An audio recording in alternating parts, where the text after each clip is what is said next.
Hey guys, in this video, I will show you how to log in to WhatsApp Web without QR code. All right, so let's begin with the video. Now, if for any reason you don't want to use the QR code, the first thing you need to do is open up a web browser of your choice and type in WhatsApp Web. Once the page loads, head over to the official WhatsApp website where you'll see the QR code on the screen. Just below the QR code, you'll notice an option that says Log in with phone number. Go ahead and click on that, then enter your phone number when prompted.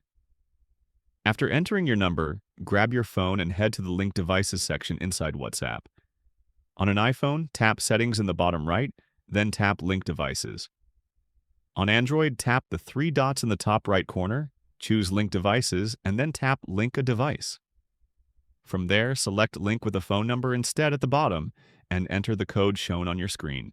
Once you do that, you'll see your chat start loading on WhatsApp Web, and you've successfully logged into WhatsApp without using a QR code. And that's it. So that's basically how you can log in to WhatsApp Web without QR code. So that's all for this video. See you in the next one. Thanks.